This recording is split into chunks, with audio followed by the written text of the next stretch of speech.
Assalamualaikum warahmatullahi wabarakatuh.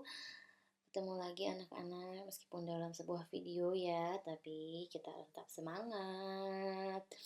Nah, kali ini masih dalam bab ketimpangan sosial nih anak-anak. Kemarin Ibu sudah bahas, kalian sudah pelajari, kalian sudah pahami pengertian ketimpangan sosial, faktor penyebabnya, dan juga bentuk. Plus dibonusin sama ibu lagu. Ya, yang belum hafal lagunya, yang belum, apalagi belum lihat videonya, awas ya. Nanti PAS, ulangan, pasti nilainya ya seperti itu. Oke, langsung saja. Hari ini Ibu akan membahas mengenai dampak dan sikap dalam menghadapi ketimpangan sosial. Dampaknya apa aja? Di lagu ada ya, diskriminasi, cemburu, konflik, dan juga monopoli. Nah, diskriminasi sosial adalah bentuk perlakuan tidak adil. Biasanya ke salah satu pihak. Contohnya yang kaya sama yang miskin. Yang kaya biasanya diprioritaskan, dihormati. Tapi yang miskin biasanya boro-boro dapat prioritas ya, dapat akses juga gak tahu. Terus tidak diperhatikan juga itu. Ada lagi contohnya itu politik apartheid. Waktu zaman dulu ada bentuk perlakuan tidak adil ras kulit putih terhadap ras kulit hitam. Ya, bangsa Kaukasoid terhadap bangsa Negroid.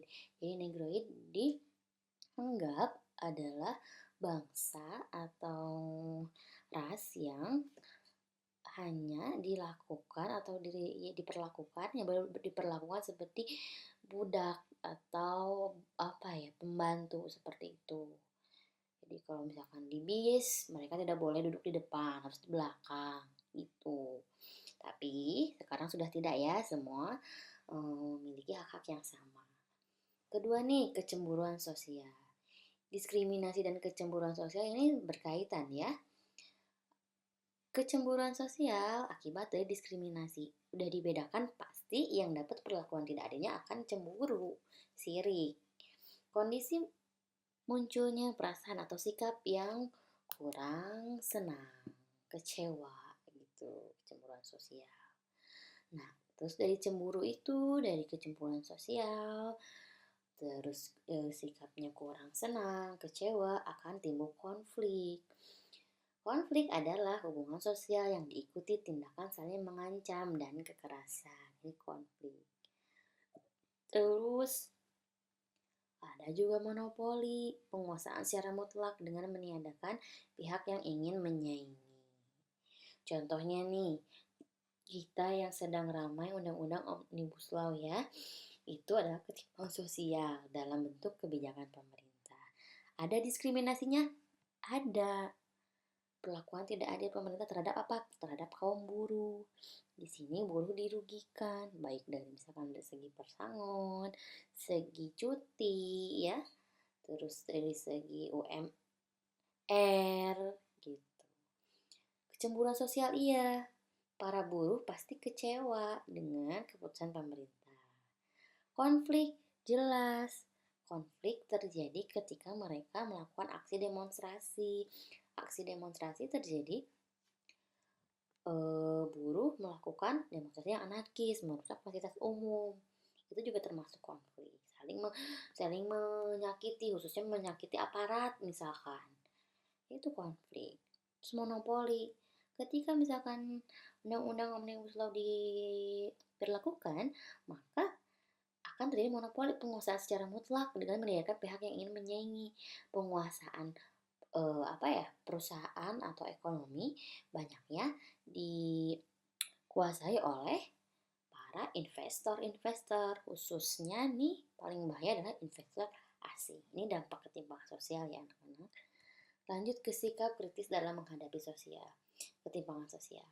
Ini ya anak-anak, ketimpangan sosial itu pasti selalu ada dalam kehidupan kita sehari-hari.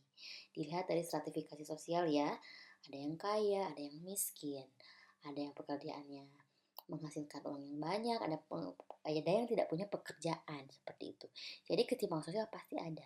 Tapi gimana cara kita untuk mengurangi masalah yang timbul akibat ketimpangan sosial itu?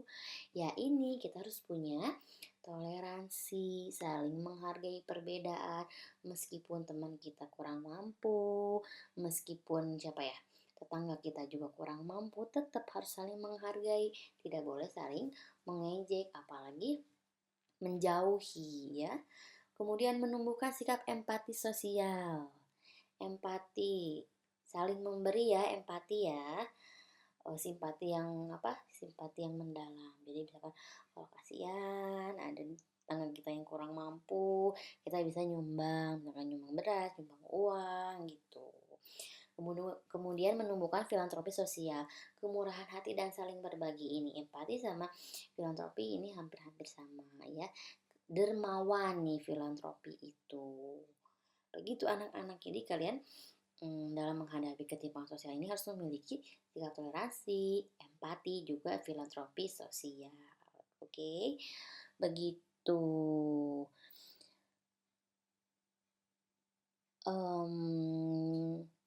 Pembahasan materi ketimpangan sosialnya sudah selesai. Ibu akan memberikan kalian pertanyaan. Pertanyaannya ditulis di buku, kemudian difotokan ke ibu ya. Difotokan terus kirim ke WhatsApp ibu maksudnya. Atau ke Google Classroom, nanti ibu kirim linknya ya. Pertanyaannya adalah,